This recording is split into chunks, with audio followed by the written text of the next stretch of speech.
La grande édition sur i24 News, bienvenue, votre rendez-vous quotidien avec l'actualité du Moyen-Orient. Et voici le sommaire de ce journal. Beyrouth sous le choc, Israël tape dans le mille en visant le numéro 2 du Hezbollah, opération éclair dans la banlieue sud de la capitale libanaise. Depuis les airs, plusieurs missiles ont pulvérisé l'immeuble d'où se cachait Ali Tabatabaei, chef d'état-major par intérim, un personnage central de la milice pro-Iran, également recherché par les Américains. Washington qui assure d'ailleurs n'avoir été prévenu de rien, alors que les autorités libanaises crient à l'escalade et qu'à Jérusalem, on promet de traquer les terroristes. Question ce soir sur l'impact de cette action, qualifiée par le Hezbollah de ligne rouge franchie. À Gaza, le Hamas également sous pression, détermination identique côté israélien à ne tolérer aucune violation de l'accord de cessez-le-feu. Un responsable clé de la logistique du mouvement terroriste a été éliminé il y a quelques heures et en interne à Tzahal. Coup de tonnerre et début de règlement de compte. Plus de 2 ans après le 7 octobre, Eyal Zamir, le chef d'état-major, s'apprête à sanctionner certains des généraux alors en fonction.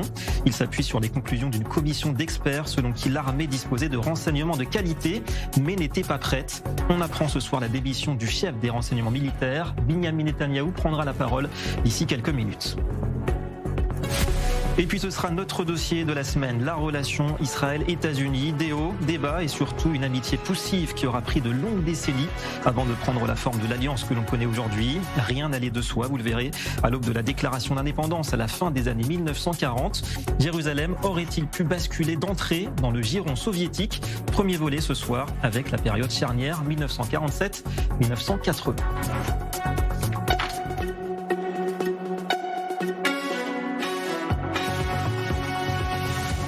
Voilà donc pour les titres. Bonsoir à tous. Nous évoquions la semaine dernière cette montée crescendo des tensions entre Israël et le Hezbollah. Eh bien, ils viennent donc d'atteindre ce dimanche un pic inédit depuis le cessez-le-feu conclu il y a 1 an. D'après nos informations, l'opération ayant visé Ali Tabatabaei, fondateur de la force d'élite Radwan, a donc été couronnée de succès. On prend la direction tout de suite du nord d'Israël avec Jonathan Serrero. Bonsoir, notre envoyé spécial. Jonathan, moins d'1 heure se serait écoulée entre l'obtention des renseignements et l'exécution de cette opération complexe qui a été menée quand même dans le fief du Hezbollah dans le sud de Beyrouth. Il se pourrait même, David, que certains renseignements aient été donnés depuis le quartier de la Daria, là où s'est déroulé aux alentours de 14h55, cette frappe menée par l'aviation israélienne contre un bâtiment de 10 étages dans le cœur de la capitale libanaise, dans le cœur de Beyrouth, dans le cœur du fief du Hezbollah libanais. Et cette frappe visait donc le numéro 2 du Hezbollah, Haïtem Ali Tabatabaei, le chef d'état-major du Hezbollah. Il avait pris la direction de l'aile militaire de l'organisation terroriste libanaise après les éliminations successives de tout l'appareil de commandement du Hezbollah il y a de cela un peu plus d'1 an maintenant. Haïtem Ali Tabatabaei dirigeait aussi les divisions Redouane qui opèrent au sud Liban. Il avait survécu aussi à une tentative d'élimination, c'était en 2015 du côté de Kounetra, toujours au sud Liban. Et donc Tzahal a frappé fort au cœur du Hezbollah, dans le cœur de la Daria. C'est la première fois que Tzahal mène une telle opération depuis la fin du cessez-le-feu, depuis la signature du cessez-le-feu il y a de cela un peu plus d'1 an maintenant, David. Oui, Jonathan, depuis tout à l'heure, évidemment, beaucoup de réactions de Beyrouth à Washington, en passant bien sûr par Jérusalem.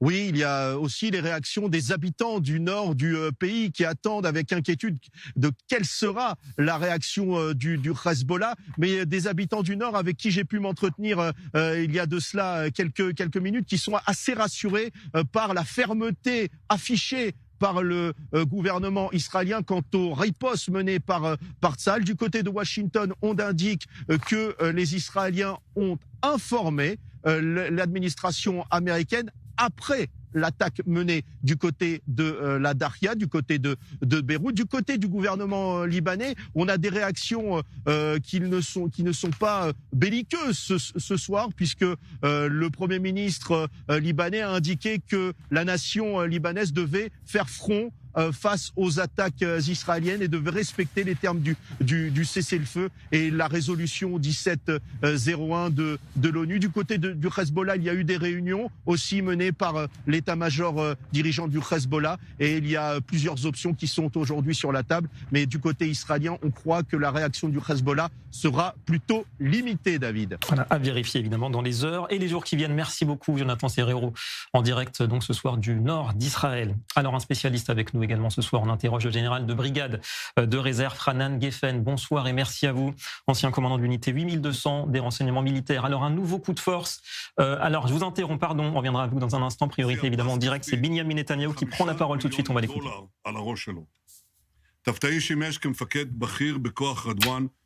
Il était un des commandants des forces de Radouane qui avait l'intention d'envahir la Galilée et de massacrer nos citoyens.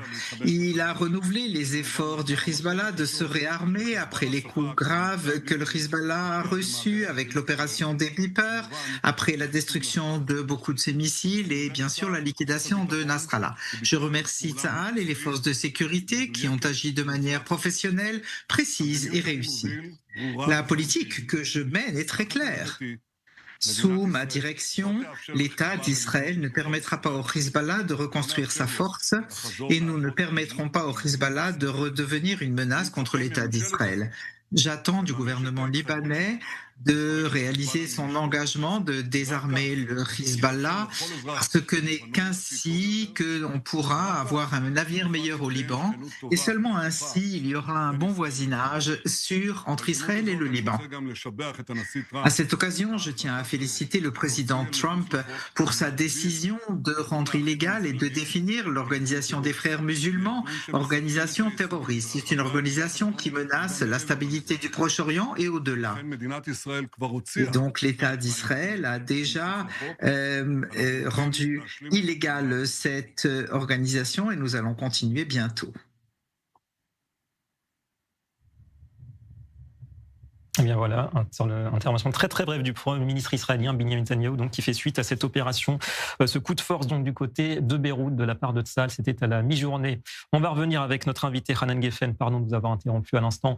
Justement, ce sera la question, un message de félicitations évidemment au renseignement et à l'armée de la part de Binyamin Netanyahou, message aussi de détermination avec cet avertissement quand même qui est donné aux autorités libanaises. Faites quelque chose pour désarmer le Hezbollah. À la limite, Israël serait prêt à aider le Liban. Les actions israéliennes tout au long de cette année, depuis l'accord de cessez-le-feu contre le Hezbollah, uniquement, et non pas contre les infrastructures ou les éléments libanais. Le second point, le Hezbollah aurait dû comprendre que les Israéliens iraient renforçant leurs attaques. Tom Barak, les États-Unis, les émissaires américains ont dit au gouvernement libanais qu'ils ont jusqu'à la fin novembre. Certains des Libanais ont entendu jusqu'à la fin de l'année pour désarmer le Hezbollah comme il a été décidé il y a un an dans l'accord qui a été signé. Le Hezbollah a annoncé qu'il ne désarmerait pas et donc dans une certaine mesure on peut supposer que les États-Unis ont donné le feu vert à Israël pour agir au Liban et nous le voyons ces 3 derniers jours, non seulement avec l'élimination d'aujourd'hui qui est un summum, mais aussi dans les activités dans la vallée du Liban, contre les missiles, les entrepôts d'armement et de missiles et de sites de tir de missiles, et le Hezbollah va devoir calculer comment continuer. Je pense qu'aujourd'hui, le Hezbollah comprend mieux qu'il y a 2 ans parce qu'il se bat face à un autre État de ce qu'il imaginait. Hassan Nasrallah parlait de toile d'araignée, il se retrouve devant un État avec une supériorité technologique qui est celle d'Israël, supériorité du renseignement et une supériorité militaire par l'armée de l'air. Et donc, je pense que cette nuit, ce soir, les directions du Hezbollah sont en train de discuter fort inquiets pour régler ces problèmes. En tout cas, vous dites c'est important. Les Américains, évidemment, étaient au courant, contrairement à ce qu'on pourrait entendre ça et là. Alors, l'impact quand même à plusieurs niveaux, à votre avis, de cette opération, parce qu'on parle d'un personnage central dans la hiérarchie du Hezbollah. En termes d'escalade Israël-Hezbollah d'abord, parce que le Hezbollah évoque une ligne rouge franchie, ça signifie quoi pour vous concrètement ? Ils ont un gros problème. Et c'est exactement le problème qu'ils essaient de régler maintenant. La dernière chose qu'ils veulent entendre, c'est Avichai Edri, le colonel qui annonce aux habitants de Tyr et de Sidon d'évacuer parce qu'Israël va attaquer des infrastructures du Hezbollah. La dernière chose que le Hezbollah veut voir, ce sont d'autres attaques dans le quartier de la Daria, à Beyrouth, tout ce qu'ils ont essayé de reconstruire. Que peuvent-ils faire face à cela? Ils vont peut-être essayer d'attaquer ailleurs. Dans le passé, quand ils n'avaient pas le choix, ils ont attaqué des cibles israéliennes à l'étranger. Peut-être, je ne pense pas que ce sera le cas aujourd'hui. Ils feront beaucoup plus attention que ce que cela a été le cas dans le passé. Ils réfléchiront bien avant d'agir. Il me semble maintenant, selon ce qu'ils ont exprimé, ils se sont adressés au gouvernement libanais pour qu'il œuvre en leur nom face aux médiateurs pour arrêter l'action israélienne.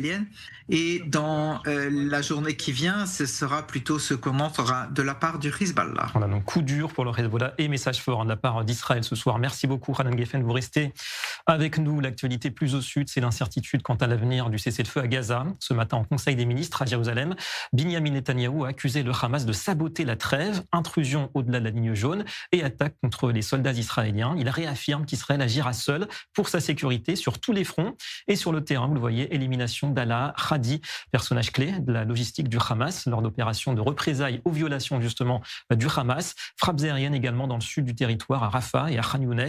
Tir d'artillerie dans le centre de Gaza. Et malgré les rumeurs hier de rupture de la trêve, eh bien le Hamas a fait savoir aujourd'hui qu'il restait attaché au cessez-le-feu. Une délégation du groupe terroriste conduite par Khalil Al-Khaya est d'ailleurs arrivée au Caire pour discuter de la phase 2 de l'accord aujourd'hui. Alors malgré ces zones d'ombre, elles sont nombreuses, l'administration américaine ne ménage pas ses efforts, on le voit bien, pour tenter de définir les contours de la future force internationale pour Gaza. D'après le média israélien Ynet, une vingtaine de pays participent en ce moment aux négociations et chaque détail est étudié, mais pour l'heure, en termes d'engagement, rien de bien concret à l'horizon. On fait le tour des pistes en compagnie de Loïc Secher-Choukron. C'est une information du média Yediot Ahronot.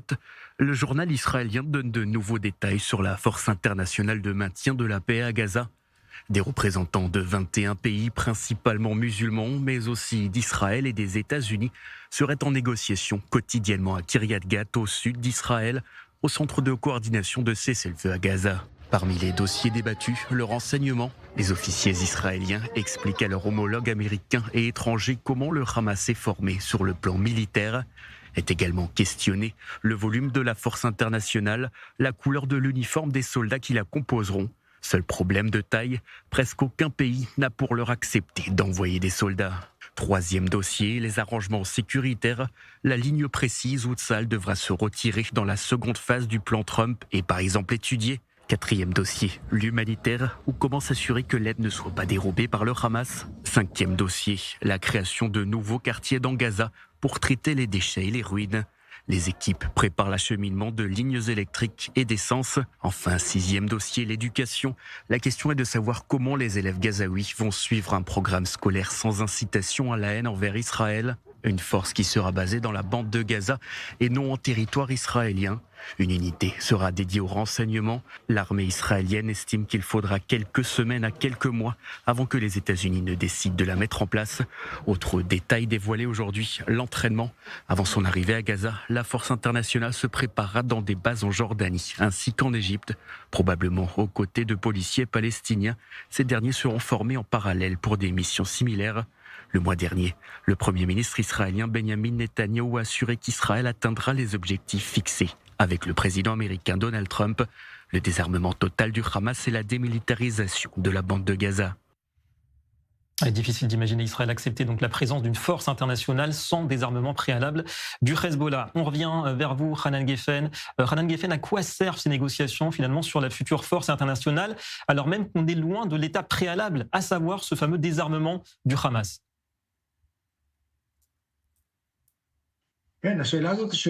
C'est une bonne question et je pense que les Américains et les autres forces et autres partenaires au commandement commun se posent la même question parce que le jour du lendemain à Gaza semble différent.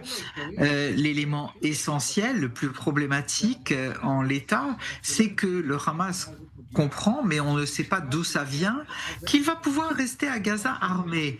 Le Hamas, le 10 octobre, à Sharm el-Sheikh, a signé un accord qui stipule que le Hamas va être désarmé et que le Hamas ne contrôlerait plus la bande de Gaza. Hamas dit exactement le contraire maintenant, il reste armé. Et donc, la deuxième étape semble fort loin. Et le commandement, plus qu'agir, planifie, parce que tant que on ne peut pas déterminer ce qui va se passer avec le Hamas et tant que ce ne sera pas clair, très peu d'États seront prêts à envoyer des forces sur une zone de guerre. Et donc, là encore, comme pour le chapitre libanais, Israël aura le feu vert pour d'autres actions, peut-être pas importantes, peut-être pas toute une guerre, mais en effet, pour renforcer son atteinte aux infrastructures du Hamas au-delà de la ligne jaune qui a été déterminée comme la ligne de séparation entre le Hamas et Israël. Voilà, un entre-deux qui joue les prolongations et qui permet au Hamas de se réorganiser. Et donc cette phase 2 qui reste pour l'instant, en tout cas, une utopie. Merci beaucoup, Hanan Geffen, d'avoir été avec nous. On remercie Gisèle Abazon pour la traduction. Et on n'oublie pas les 3 corps d'otages encore détenus par le Hamas dans la bande de Gaza. On évoquera d'ailleurs dans un instant la mobilisation qui se poursuit. Ce soir, on va s'arrêter sur le témoignage de Guy Gilboa Dalal, récemment libéré après 738 jours de captivité. Bonsoir Loïc Técher-Chokroun. Alors Loïc, on va parler de cet entretien qui a été diffusé chez nos confrères de N12. Il détaille, Guy Gilboa Dalal, les sévices qu'il a subis, y compris sexuels, et puis les humiliations. Oui, Guy Gilboa Dalal raconte qu'un jour, l'un de ses geôliers l'a mené dans une pièce, l'a attaché, lui a bandé les yeux avant de lui tenir des propos obscènes. L'homme s'est ensuite approché de lui, l'a touché, l'a embrassé, tandis que l'ex-otage paralysé ne pouvait plus réagir. Le terroriste aurait alors brandi une arme et un couteau en le menaçant de mort s'il révélait un jour ses abus. Et il dit aussi avoir été déshabillé une autre fois, jeté au sol, agressé une nouvelle fois. Le captif décrit un moment d'effroi absolu, incapable de voir son agresseur. Il l'a senti se frotter contre lui. Je ne savais pas ce qui allait arriver, s'ils allaient me laisser là avec les autres ou seul avec lui, confie-t-il, expliquant avoir redouté une escalade de violence.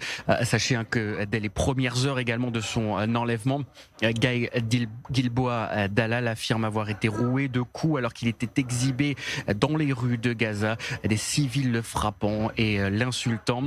Une fois enfermé dans un abri exigu, il raconte avoir tenté de préserver sa santé mentale en apprenant quelques notions d'arabe et en s'informant sur l'islam dans l'espoir de maintenir un minimum de contact avec ses geôliers. En tout cas, ces affirmations d'agression sexuelle de la part de Guy Gilboa Dalal font écho plutôt à celle de Rom Bravslavski, 21 ans, lui aussi ex-otage, qui était sorti du silence dans un témoignage émouvant. C'était il y a plusieurs semaines. Des témoignages glaçants. Merci beaucoup, Loïc Técher-Chokroun. Et concernant le 7 octobre, 2 ans après les massacres, toujours pas de commission d'enquête d'État. En revanche, grand ménage dans les rangs de Tsahal. Et Al-Zamir, le chef d'état-major, envisage des sanctions contre certains des commandants. Alors en fonction, et il s'appuie sur un rapport d'experts qui confirme que l'armée disposait bien de renseignements de qualité en amont des attaques. Démission ce soir de Shlomi Binder, c'est le chef des renseignements militaires. Chani Guidalia. Et Al-Zamir hausse le ton. Le chef d'état-major a convoqué plusieurs hauts responsables de l'armée israélienne en poste le 7 octobre 2023. Des entretiens personnels en vue de sanctions pour les erreurs commises ce jour-là. Parmi les officiers nommés, le chef des renseignements militaires, le chef du commandement sud, le commandant de la division de Gaza, celui de l'armée de l'air et de l'unité 8200. Et Al-Zamir a choisi de se concentrer en priorité sur les commandants qui occupaient des postes clés au moment des attaques sanglantes du Hamas. Des entretiens avec des officiers de rang inférieur suivront. La décision a été prise sur la base du rapport d'une commission d'experts. Il établit que Tsahal disposait d'informations de qualité avant l'attaque. Dès samedi, plusieurs officiers ont été convoqués afin que le chef d'état-major puisse déterminer les conclusions personnelles et les mesures disciplinaires à leur encontre. Et El Zamir a présenté à chacun ses conclusions personnelles, ce qui a fonctionné, ce qui a échoué, et surtout leur part de responsabilité dans les défaillances qui ont conduit au massacre. Les conclusions sur la division de Gaza sont particulièrement sévères. Manque d'anticipation, absence d'analyse profonde des signaux sur le terrain, non prise en compte du projet Mur de Jéricho et un relâchement dans la montée en alerte malgré des informations préoccupantes. Le rapport souligne aussi le rôle crucial des observatrices qui ont continué à signaler des anomalies jusqu'au dernier instant. Mais l'événement le plus accablant concerne le renseignement. Le matériel était là, mais pas l'analyse. L'effondrement du dispositif n'était pas seulement opérationnel, il était aussi systémique. La liste officielle des sanctions doit être publiée dans les prochaines heures. La commission menée par Sami Tourgeman avait passé au crible des dizaines de rapports internes et était parvenue à la conclusion que les attaques du Hamas n'avaient pas surgi d'un vide opérationnel, mais que l'armée n'était pas prête. Eh bien voilà un thème sensible qui se prête à un parti pris tout de suite.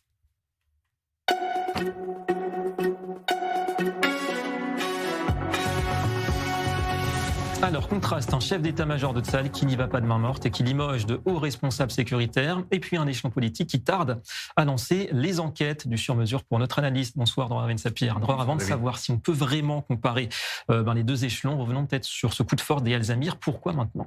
Bien, parce que les enquêtes internes, notamment dirigées par le général de réserve Tourgeman, sont arrivées à leur terme. Il a fallu du temps pour dégager les responsabilités. Et puis la liste des officiers supérieurs qui ont été limogés, elle est longue, elle est impressionnante. L'actuel numéro 1, des renseignements militaires, va aller au bout de son mandat, mais après il quittera l'armée, alors que c'était quelqu'un que l'on destinait aux plus hautes fonctions. Il s'agit du général Binder.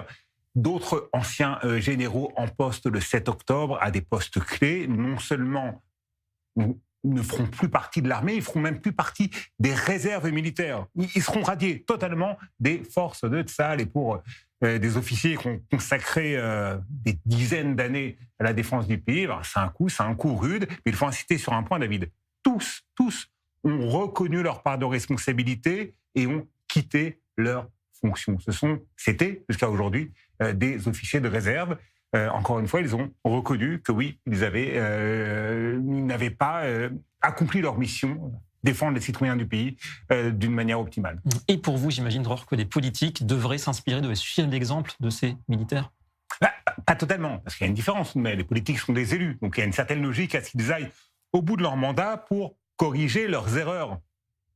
Encore faut-il que les erreurs soient reconnues. Or, ce n'est pas le cas du côté de l'échelon politique, puisqu'au contraire même, la plupart des dirigeants qui étaient en place le 7 octobre 2023 ont cessé de tenter de convaincre les Israéliens que c'était justement les militaires et les sécuritaires qui étaient les seuls et uniques responsables des défaillances du 7 octobre et des défaillances qui, en amont, ont rendu possible le 7 octobre. Alors, non seulement ces dirigeants politiques n'ont pas reconnu leur part de responsabilité, on leur demandait pas de quitter leur fonction, mais de reconnaître leur part de responsabilité. Non seulement ils ne l'ont pas fait, mais qui plus est, ils ont, c'est très récent, décidé de nommer une commission d'enquête dont ils détermineront eux-mêmes quelles seront les questions et les domaines que cette commission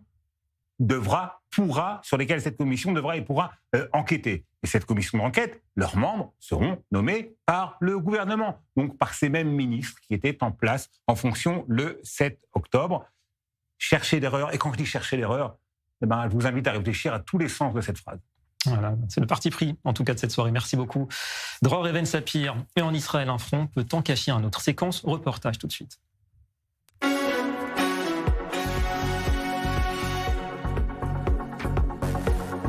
Et on connaît les vulnérabilités d'Israël à ses frontières, celles notamment à l'Est avec la Jordanie, près de 400 km à sécuriser. Et ces derniers temps, activité incessante des contrebandiers pour acheminer des armes, des munitions et notamment vers les territoires de Judée et Samarie. Situation qui mobilise de nombreux combattants dans une course contre la montre permanente pour empêcher la prochaine attaque. Notre reporter Ouria Keshet les a suivis. Reportage adapté par Eric Fendler.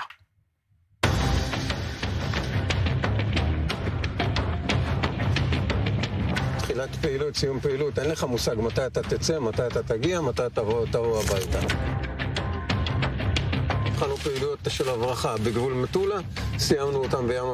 La frontière avec la Jordanie est la plus longue et la plus calme. Du moins, elle l'était, car ces derniers mois, elle est devenue le passage de contrebande le plus chaud, avec des armes, de la drogue et même quelquefois des terroristes.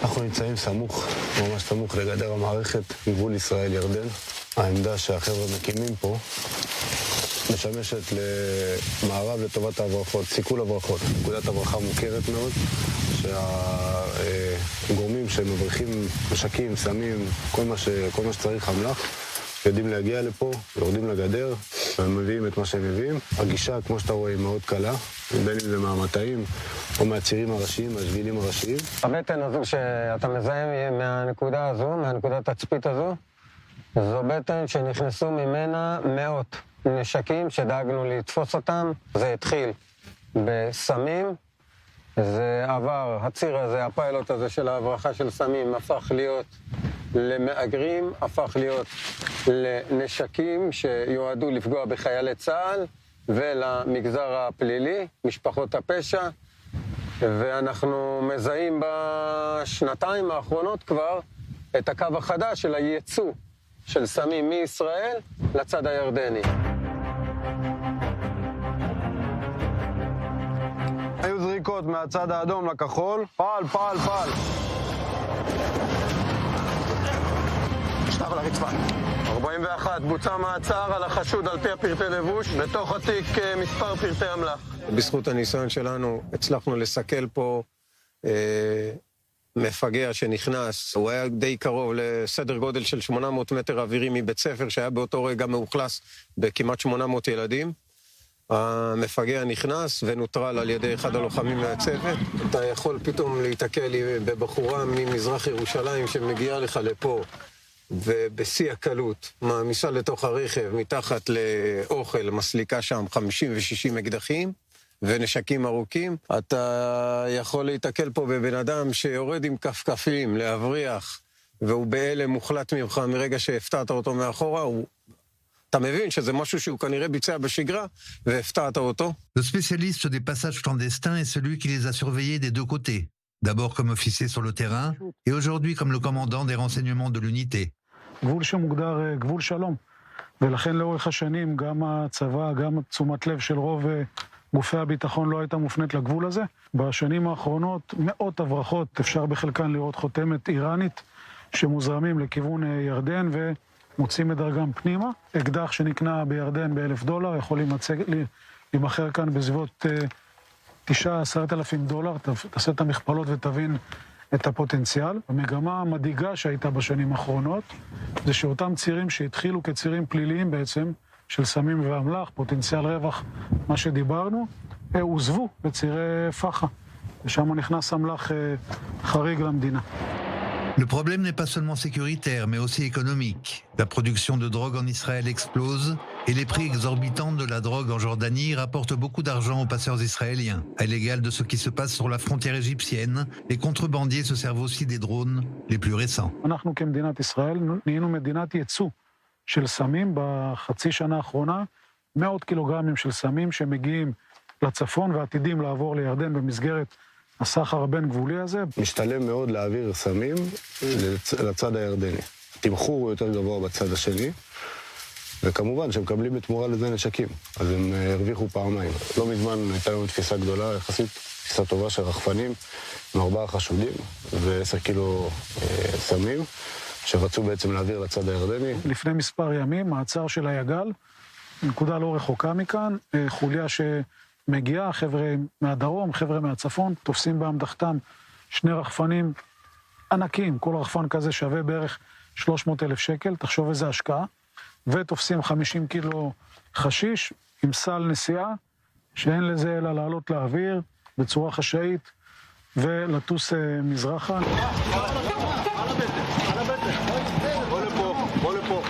הנושא של סיכול הברחות הוא לא במכשול. הוא במדיניות. מדיניות שאומרת שאסור להתקרב לגבול משני צידיו עם הוראות פתיחה באש מחמירות יותר, כדי ליצור הרתעה. בסוף שיבינו שמי שכבר לוקח את הסיכון הזה למרות נושא הכסף ויגיע לאזור הגדר יכול למצוא את מותו. Alors que les combattants de l'unité des frontières travaillent jour et nuit, l'État d'Israël agit encore comme si la frontière avec le royaume hachémite était une frontière ne présentant aucun danger. La vague de passage de ces derniers mois ne s'arrête pas au passage d'armes d'Iran ou de drones dernier cri. Elle représente un danger sécuritaire national et pourrait être à la source du prochain attentat. Vaste défi et donc une frontière sous surveillance renforcée. On passe tout de suite à l'info en bref et en images.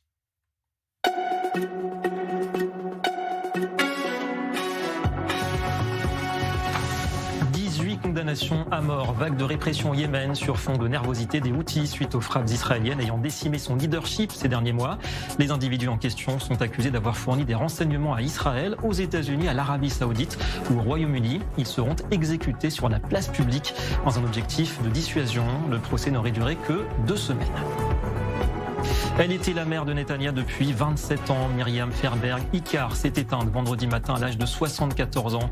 Ces dernières années, elle luttait contre une grave maladie. Elle avait été réélue en février dernier pour un 6e mandat consécutif.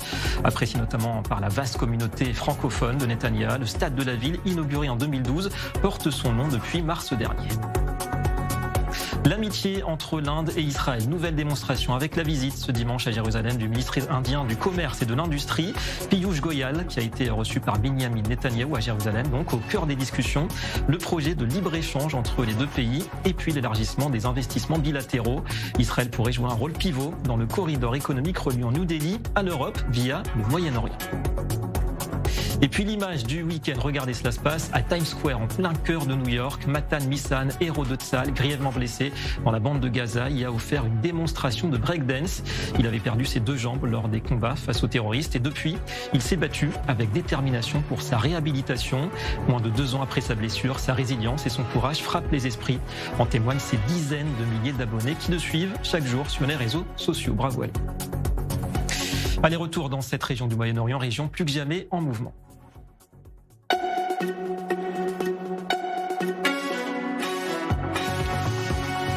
On en parle régulièrement, ce projet d'accord sécuritaire en discussion entre les voisins israéliens et syriens, une idée de Washington pour garantir une forme de stabilité aux frontières nord d'Israël. Problème, les négociations n'avancent pas en ce moment. Damas réclame toujours un retrait complet de Tzahal, de la fameuse zone tampon. Ni accord, ni concession sans cette condition, a rappelé aujourd'hui Assad Al-Shaibani, c'est le ministre syrien des Affaires étrangères. On interroge à ce propos ce soir David Rigoulet-Rose. Bonsoir et merci à vous. Vous êtes chercheur à l'IFAS, l'Institut français d'analyse stratégique. Est-ce que vous pensez que cet écueil de la zone tampon, eh bien, c'est vraiment insurmontable? Est-ce que c'est rédhibitoire, vous pensez? En tout cas, pour l'instant, vous le rappeliez, l'accord, les pourparlers sont bloqués, ils sont dans l'impasse, parce qu'effectivement, c'est une condition déclarée sine qua non du côté syrien pour faire avancer le processus. On voit que la situation au niveau des divers fronts, au nord notamment, devient de plus en plus tendue avec le Liban, et on sait qu'avec la Syrie, évidemment, la situation est aussi tendue de manière indirecte, puisque la question des transits d'armes pour le Hezbollah, évidemment, est une question sensible. Donc il y a évidemment des négociations en cours depuis plusieurs semaines avec un parrainage américain, puisque les Américains voudraient finaliser un accord, non pas faire rentrer évidemment spectaculairement les nouvelles autorités dans le processus d'Abraham, on n'en est pas là, mais en tout cas un accord de sécurité effectivement par intérêt bien compris entre les parties. Et donc il y a un volet tripartite, enfin un format tripartite, mais clairement du côté israélien, ça bloque sur effectivement l'acceptation d'un retrait éventuel de la zone tampon que vous évoquiez. Et en échange de quoi, justement, d'après vous, Israël pourrait accepter finalement ce retrait face à un régime qui ne lui inspire pas vraiment confiance? Ce serait quoi la contrepartie? Qu'est-ce qu'Israël gagnerait à tout cela? Oui, alors la contrepartie, ce serait effectivement un engagement vérifier avec des renseignements partagés sur l'obstruction faite à toute reconstitution d'un axe iranien via la Syrie. Donc de manière concertée d'une certaine manière, mais ça pose la question de la souveraineté de la Syrie et sur laquelle justement les nouvelles autorités veulent pas transiger.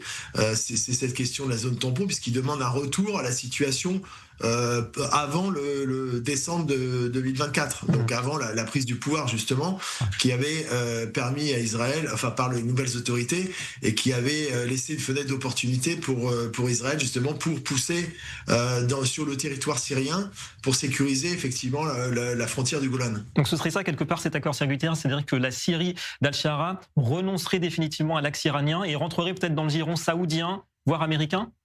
Ah bah de toute façon c'est déjà partiellement à l'œuvre, hein. Ça a été reconnu même textuellement par Donald Trump, en tout cas l'administration américaine, qui considère qu'effectivement les nouvelles autorités ont donné des gages sur la lutte à la fois contre Daesh, l'État islamique, et sur l'obstruction faite effectivement à la reconstitution d'un éventuel transit vers le Liban au profit du Hezbollah.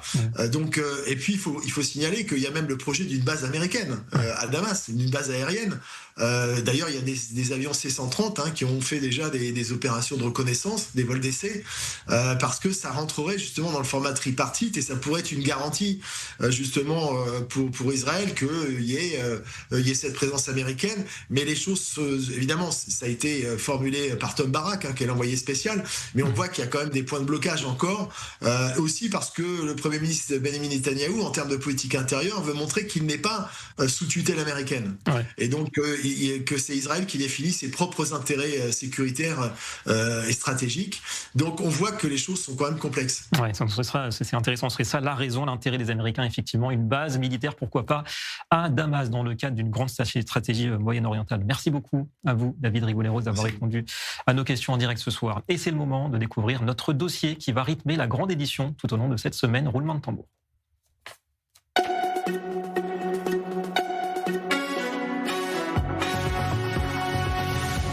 Israël est notre meilleur allié, notre attachement à la sécurité d'Israël est indéfectible. Ces phrases qui résonnent régulièrement comme des litanies depuis Washington. Et il est vrai que rarement dans l'histoire, deux pays aussi éloignés géographiquement, culturellement, auront noué un pacte aussi solide et durable. Certes, des hauts et des bas, certes un avenir qui dépendra beaucoup de la coloration politique à Washington. On va commencer par le commencement, des débuts hésitants donc entre Israël et les États-Unis, marqués par le scepticisme des Américains au moment de la renaissance de l'État d'Israël. Première partie donc avec Mathieu Winding. Lors de la renaissance d'Israël en 1948, l'alliance avec les États-Unis n'est pas une évidence. Si Washington avait soutenu en 1947 le plan de partage, l'enthousiasme est plus que mesuré. La diplomatie américaine est influencée par la vision du président Roosevelt, décédé en 1945, qui pensait avant tout au monde arabe et au pétrole saoudien. Le 14 mai 1948, 11 minutes après la proclamation de l'indépendance d'Israël, le président Truman reconnaît Israël. Ainsi, le successeur de Roosevelt va à l'encontre non seulement du lourd héritage de son prédécesseur, mais aussi à l'encontre des diplomates du département d'État.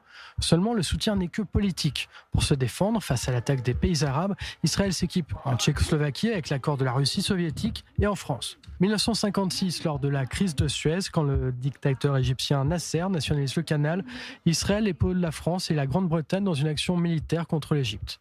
Seulement, Washington met fin brutalement à l'expédition.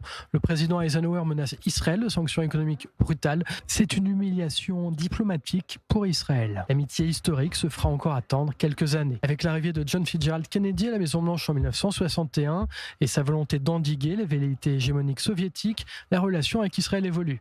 Washington s'inquiète du panarabisme de Nasser, soutenu par Moscou. Des radars américains sont livrés en Israël. La coopération sur le renseignement commence, mais toujours pas d'armes offensives. Ce n'est qu'en juin 1967 qu'un événement majeur change la donne et les alliances. En 6 jours, Israël remporte des victoires magistrales sur plusieurs pays arabes. Si Israël perd les avions de chasse français avec le réalignement de De Gaulle sur le monde arabe, il fait comprendre à Washington son importance stratégique. Les avions américains arrivent et la coopération militaire débute véritablement. 6 ans plus tard, la guerre de Kippour, lancée lâchement par l'Égypte, met Israël en danger existentiel. Golda Meir sollicite une aide d'urgence à Richard Nixon, dont l'administration prend quelques jours pour répondre. Washington craint d'apparaître trop pro-israélien et veut ménager les Arabes. Résultat, Israël se retrouve au bord du gouffre, encerclé sur 2 fronts. Le pont aérien finit par décoller, immense, décisif, mais après une période de flottement qui a traumatisé Jérusalem. Ce n'est qu'à la fin des années 70 que l'alliance devient vraiment structurée.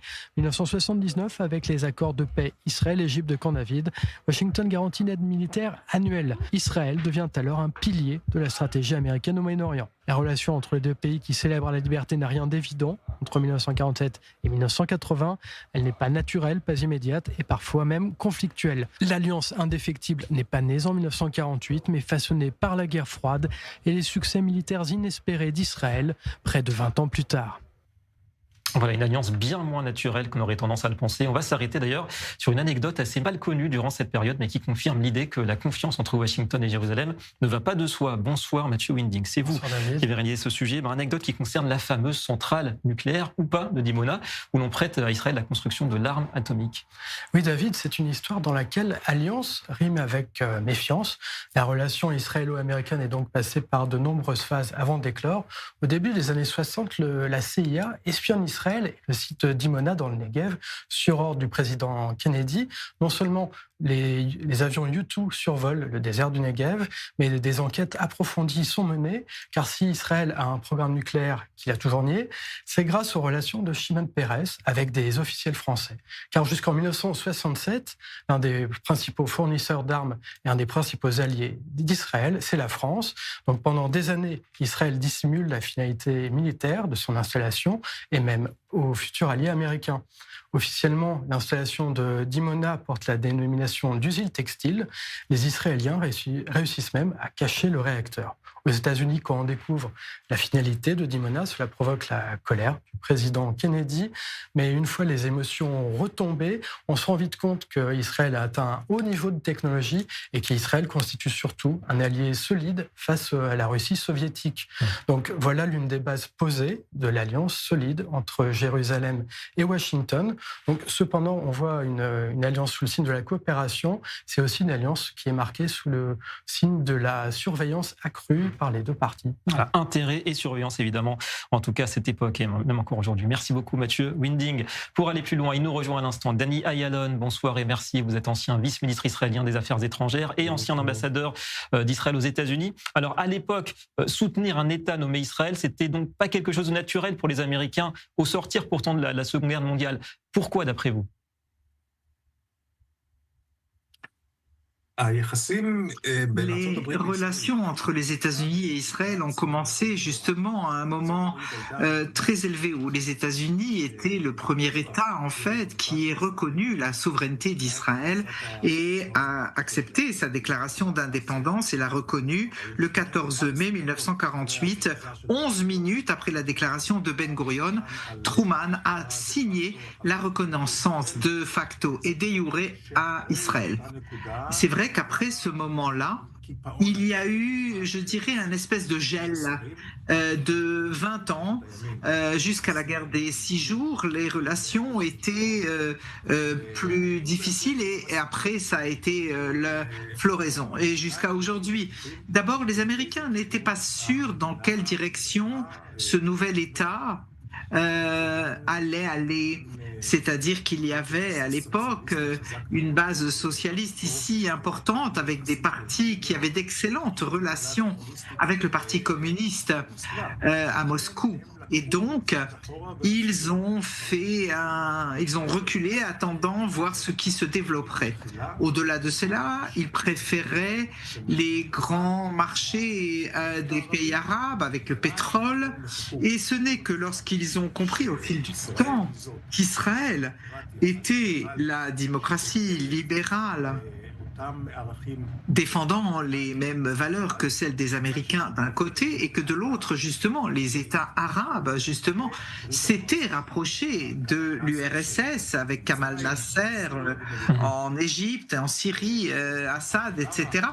Et donc, la dernière chose qui les a fait avancer, c'est la victoire israélienne en 67, lorsqu'ils ont compris qu'il y avait là un État sur lequel on pouvait compter et qui devenait un partenaire stratégique le plus fiable qui soit pour les États-Unis. Donc c'est ça. Alors on comprend effectivement qu'Israël aurait pu très bien basculer dès le début du côté du bloc soviétique. Donc vous dites si Israël n'avait pas gagné tout seul ces guerres dès le début, jamais les USA n'auraient songé à devenir un allié, notamment la guerre de 67.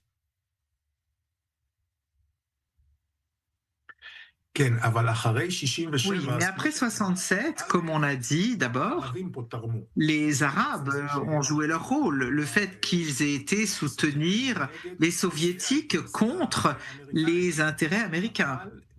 Et en fin de compte, il faut se souvenir qu'Israël avait un lobby politique important. Non seulement le lobby des Juifs, mais il y avait aussi un lobby international. Ce qui soutenait Israël avant les États-Unis, c'était les États d'Europe. On se souvient que dans 1956, la Grande-Bretagne et la France se sont joints à Israël dans une guerre contre l'Égypte pour protéger le canal de Suez que Nasser voulait nationaliser. Et donc, en fin de compte, quand les Américains ont regardé l'image dans son ensemble, ils ont bien compris que le soutien à Israël, le petit État, mais fort, pouvait amener deux choses. Premièrement, donner la direction de la démocratisation, c'est ce qu'ils espéraient, mais ça n'a pas marché jusqu'à maintenant. Et pour combattre les autocraties et les dictatures arabes, et que seuls les États démocrates réussiraient. Et donc, c'était important de montrer qu'un État démocratique marche d'un côté. Et puis, il y avait aussi toute la question des valeurs de la démocratie libérale. Et la chose la plus importante, les Américains ont compris qu'Israël pouvait défendre les intérêts sécuritaires des États-Unis. Et il y a eu plusieurs généraux américains qui ont dit si Israël n'existait pas, il aurait fallu l'inventer. Et quand ils parlaient de la politique américaine au Proche-Orient, ils ont dit qu'Israël économisait aux Américains 100 millions de dollars, je parle des années 70, parce qu'Israël est le porte-avions le meilleur qui soit, le plus stable et le plus important des États-Unis sur la région. Ouais, effectivement, Israël qui aide beaucoup, et on n'en parle peut-être pas assez, des États-Unis dans bien des domaines, y compris donc la défense et la cybersécurité aujourd'hui. Ce sera évidemment l'occasion d'en reparler dans les prochains épisodes. Merci beaucoup à vous, Dani Ayalon, d'avoir répondu ce soir en direct à nos questions. Et aujourd'hui, si Donald Trump apparaît clairement comme le président américain le plus favorable à Israël, on aura l'occasion d'ailleurs d'y revenir, quelques incompréhensions ont suivi sa rencontre hier avec le futur maire de New York, élu triomphalement il y a quelques jours, Zoran Mamdani. Celui qui dit vouloir arrêter Binyamin Netanyahou s'il est de passage dans sa ville, a été reçu à la Maison-Blanche avec les honneurs, ambiance chaleureuse. Loïc Stécher-Choucroy. Sourire de façade ou en temps réel, ce week-end, Zoran Mamdani, maire élu de New York, a rencontré Donald Trump. Une entrevue dans le bureau ovale à la Maison-Blanche. Deux hommes que tout oppose. La réunion s'annonçait électrique, mais à la surprise générale, nous venons d'avoir une excellente réunion, une réunion très productive. Nous avons un point commun. Nous voulons que notre ville, que nous aimons tant, prospère. Je tenais à féliciter le maire. Il a mené une campagne remarquable face à de nombreux candidats brillants. Nous avons discuté de certains sujets. Je ne vais pas les dévoiler, mais je suis convaincu qu'il fera un excellent travail. Je pense même qu'il va surprendre certains conservateurs. Même réaction positive pour Zoran Mamdani à l'issue du face-à-face. Mais à la question de cette journaliste, le ton plutôt chaleureux jusque-là entre les deux hommes semble s'estomper. Pensez-vous que le président Trump est fasciste, comme vous l'avez affirmé ? J'en ai parlé. Pas de problème, vous pouvez simplement dire oui. D'accord. C'est plus simple que de l'expliquer, ça ne me dérange pas. Au-delà de leur désaccord, Zoran Mamdani ne peut se permettre une rupture totale avec le président américain. Donald Trump avait menacé de couper les fonds fédéraux destinés à la ville de New York et a envoyé la garde nationale dans plusieurs bastions démocrates. Allez, on va passer à l'éclairage de cette édition.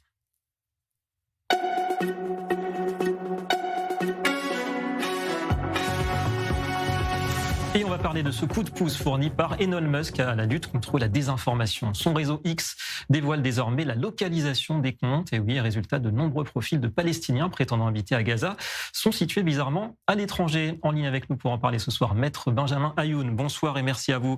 Vous êtes avocat, vous êtes responsable de la commission juridique du CRIF Marseille et vous êtes spécialiste du droit de l'intelligence artificielle. D'abord, on parle quand même de comptes assez populaires qui affirmaient, donc publiés depuis la bande de Gaza, leur malheur, et puis qui proviennent en réalité d'Afrique du Sud, de Pologne, des États-Unis, d'Irlande, d'autres pays. Est-ce que vous pensez d'abord qu'on assiste à un changement salutaire de la part du réseau X ? Oui, effectivement, c'est un changement salutaire, c'est un changement très agréable pour nous qui sommes juristes et qui traquons sur les réseaux sociaux les antisémites de tous bords, mais aussi ceux qui font des tempêtes médiatiques contre l'État d'Israël, qui sont des tempêtes antisémites.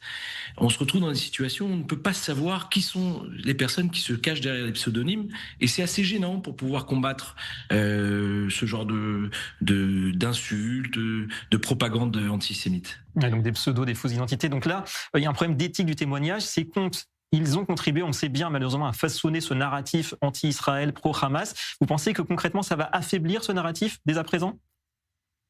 Alors, ça va être compliqué. On compte sur Elon Musk et la plateforme X pour mettre en place des moyens techniques phénoménaux et colossaux, parce que aujourd'hui, n'importe quel Israélien, n'importe quel Français sait qu'on peut avoir un VPN pour se cacher derrière une adresse différente et montrer qu'on est dans un pays du monde au lieu d'un autre pays. Bon. Pour autant, je fais confiance aux techniques actuelles pour essayer de brouiller X pour ceux qui n'arriveront pas ou qui ne voudront pas montrer la réalité de leur localisation. Alors, ça pose d'autres problèmes, hein. C'est-à-dire que tout le monde n'a pas à cacher la réalité de sa géolocalisation, mais de manière certaine, l'exemple que moi j'avais de quelqu'un qui était aux Pays-Bas et qui se prétendait être un Gazaoui vivant à Gaza, c'était le nom de son pseudo. Aujourd'hui, on pourra savoir qu'en fait, c'est un usurpateur. Effectivement, avec le problème des proxys, effectivement, pour la localisation. Mais globalement, vous direz que X fait un pas vers la transparence, c'est-à-dire donc on réfléchit à 2 fois maintenant avant de poster n'importe quoi sur les réseaux. C'est quand même le message là qui est donné ? En tout cas pour les quidam, ceux qui ne vont pas organiser ça de façon organisée via des grands pays étrangers pour faire ce qu'on appelle les shitstorms, je pense que ça va être salutaire effectivement. Après, on a, nous en tant qu'utilisateurs, l'obligation de s'intéresser à savoir d'où viennent ces profils-là, et peut-être que en rendant une géolocalisation importante et claire et transparente sur les réseaux sociaux, peut-être que ça évitera que les gens se défoulent avec des propos antisémites et illégaux. Ouais, d'ailleurs, il y a d'autres réseaux, vous pensez, qui devraient s'inspirer de X et en faire de même ? On sait qu'aujourd'hui, c'est surtout TikTok, Instagram, entre autres. En fait, il y a certains réseaux qui, comme X, laissent la parole et la liberté de parole de façon très importante. C'est-à-dire qu'en fait, les administrateurs sur Facebook vont très facilement interdire les usagers, décider de faire en sorte qu'ils ne puissent plus publier pendant un certain temps ou définitivement quand ils vont à l'encontre des règles d'utilisation de la plateforme. Pour X, qui est quand même quelque chose où la liberté de parole est très importante, ça serait important de savoir qui se cache derrière les pseudonymes, qui sont ces menteurs, de manière à ce qu'on puisse les traquer, les combattre et les traîner en justice. Ouais, parce qu'on sait que l'Europe, effectivement, est la championne, on va dire, de la régulation dans bien des domaines. Là, c'est le moment, vous pensez, quitte à censurer une partie, justement, des profils problématiques ? Mais on ne peut pas interdire les gens d'être sur la sphère publique. C'est-à-dire quelqu'un qui va passer à la télé, à la radio, dans les journaux ou faire un délit de presse et être antisémite, on ne peut pas l'interdire. Eh bien aujourd'hui, vous avez des nouveaux médias comme X. Est-ce qu'on peut les interdire si c'est récurrent ? Bien évidemment. Mais en tout état de cause, ça nous permettrait aujourd'hui, dans cette régulation qui est la transparence, c'est-à-dire qu'à un moment ou à un autre, on doit savoir qui publie, c'est du droit de la presse, on doit savoir qui publie pour pouvoir derrière le rendre responsable de ses paroles, de ses actes et le traduire en justice. Ouais, donc régulation, responsabilité. Maître Ayoun, ces révélations, est-ce que vous pensez qu'elles doivent même modifier la façon dont les médias traditionnels, qui s'appuient beaucoup d'ailleurs sur ce type de témoignage, eh bien, couvrent le conflit ? Est-ce qu'au final, ça devrait être la résultante de tout cela ? De façon évidente, on se rend compte que beaucoup de personnes qui sont censées se retrouver à Gaza, finalement, se retrouver soit en Russie, soit en Afrique du Sud, ou partout dans le globe, et pas du tout sur place. c'était transmis et transféré et retweeté, comme on dit, de manière importante par la classe politique d'extrême gauche, par d'autres médias, et ils en faisaient parole d'évangile. Aujourd'hui, peut-être que la transparence avec la géolocalisation va permettre quand même que certaines personnes puissent vérifier ce contenu de façon un peu plus importante. C'est peut-être un gage de vérification un peu plus important pour le futur. Un gage de confiance, effectivement, pour ces réseaux sociaux. Merci beaucoup à vous, Maître Benjamin Ayoun, d'avoir répondu ce soir en direct à nos questions. On va retrouver maintenant Anna Papiagivili qui nous attend dans nos studios parisiens. Bonsoir Anna, on va évoquer avec vous cette affaire du vol du Louvre à Paris, spectaculaire il y a quelques semaines de cela. Eh bien, il est question maintenant d'échanges secrets via le Darknet, donc le réseau noir d'Internet, entre les représentants des voleurs et une société israélienne, et oui, de sécurité. Expliquez-nous ce qui s'est passé. Oui, absolument. Ça s'est passé donc sur cet Internet parallèle. On va appeler comme cela ce Darknet. Et certains extraits de ces échanges avaient déjà été publiés précédemment dans les médias. Mais cette fois-ci, bien, c'est une photo qui a été envoyée donc par un prétendu intermédiaire des cambrioleurs, qui a été diffusée par le média israélien Cannes hier soir. Et sur cette photo, eh bien, on a les conversations de ce prétendu intermédiaire, de ces voleurs du Louvre, qui proposent de racheter cette fameuse couronne de l'impératrice Eugénie au prix de 8 millions d'euros. Et cet échange a lieu avec le directeur de l'agence israélienne CGI Group. Et les experts de cette entreprise sont convaincus qu'il s'agit d'un document authentique et qui prouve effectivement que l'interlocuteur détient cette fameuse couronne. Alors, cet individu demande un échange de 8 millions d'euros en crypto-monnaie pour pouvoir recevoir cette couronne, et pour cela, il transmet cette photographie. Et c'est la première fois qu'il y a une preuve tangible de ce diadème. C'est ce qu'a expliqué Tzvika Neve, qui est le directeur général de CGI Group, qui est un groupe fondé par un ancien du Shin Bet. Et le mystérieux interlocuteur propose un échange en Slovaquie, et puis en même temps il menace d'aller vers des contacts en Asie ou encore à Dubaï si les négociations échouent. Le groupe CGI a décidé de répondre à cet interlocuteur en lui expliquant qu'il ne rachetait pas d'objets volés, qu'il soutenait une restitution légale et supervisée. Et puis l'entreprise israélienne a transmis toutes les informations aux autorités françaises. Il faut savoir que le Louvre, pour sa part, avait démenti que le groupe CGI avait fait appel à cette entreprise israélienne, qui en réalité a été mandatée par une autre société qui est liée au Louvre. L'enquête continue et les bijoux sont toujours introuvables. Voilà, mystère toujours. Merci beaucoup Anna Papiagivili. Voilà, je vous rappelle en 2 mots l'information principale de la soirée: élimination du chef d'état-major du Hezbollah par Tsahal. C'est la fin de cette grande édition. Merci de votre attention. La suite de l'info tout de suite avec Myri Maman et Regard Croisé. Très bonne soirée.